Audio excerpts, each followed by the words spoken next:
drive around Manassas, Virginia, where I live, and I look at all the empty buildings that used to be coding clinics that are out of business now because with AI, you don't need to learn how to code.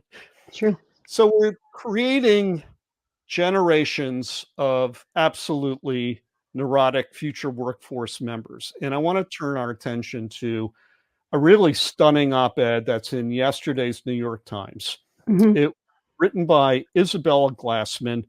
Isabella is now enrolled at the Brooklyn Law School. She graduated from Penn last year.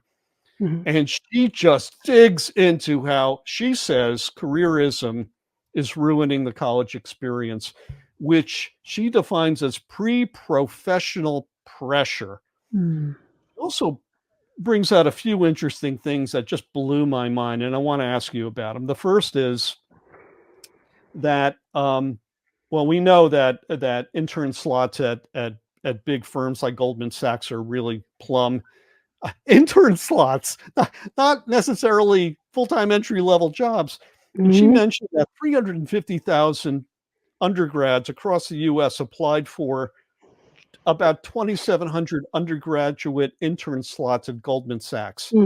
That's insane. That's an insane amount of pressure to put on a young person or for them to put on themselves. And stepping back a bit, I mentioned this to you before we went live. Part of the college's experience is, to explore, to join a club. And one of the clubs that they had, I guess, at one of the Ivies was the investment club, which is now turning away prospective members. They have too many members to manage. That's insanity.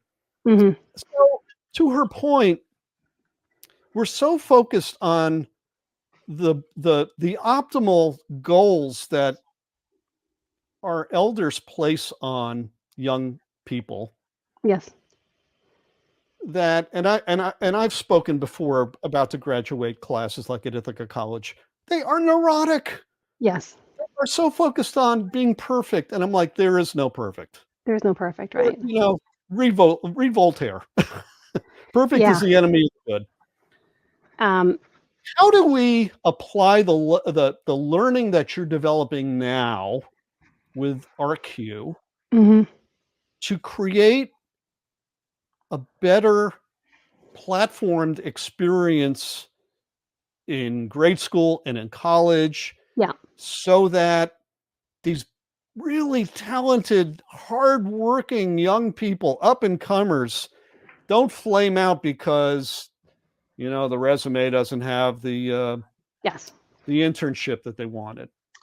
So the future of learning is the other side of the coin to the future of work. They are the same thing, and they actually have their origins in the same place. Like the high school movement that was established in the U.S. came, I believe, from the Persian area originally, was designed to move kids off of one room farm schools into a standardized method, standardized learning, which I would argue has been beneficial and not in a lot of ways to feed the way that we've been working. Standardized, traditional, in a box in a lot of ways. So that system for a very long time worked fantastically because it created this enormous economy called the USA.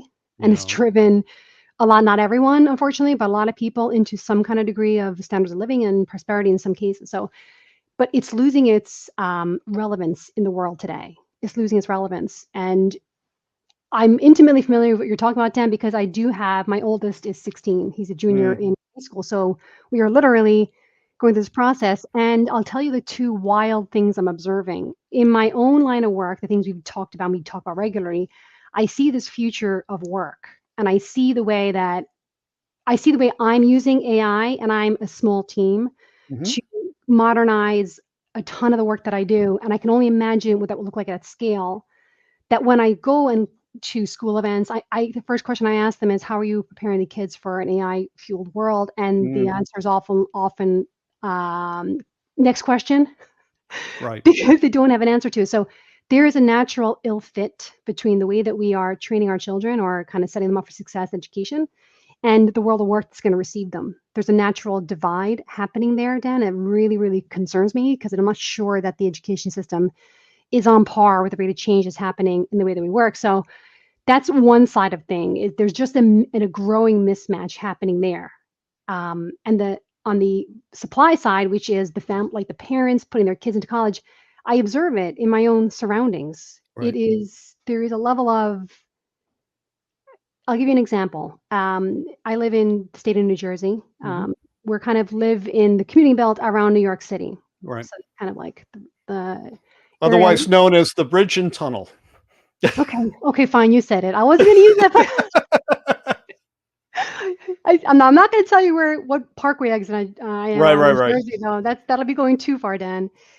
But it has become a trend for my peers, parents of my peers, to spend the number is absurd on college counselors to structure the step by step for their children into the right college experience for them. So the level of expectation is extremely, extremely high on kids, and supply into this college system is enormous, as you're saying, such minimal spots, which will ultimately lead to a sense of disappointment. So I think there is some kind of, I don't know what's happening in kind of the community side and the parenting side, enormous pressure on children, put them into a system that is not going to receive them on the other side. And I'm wondering, when are we all going to wake up and make a different decision?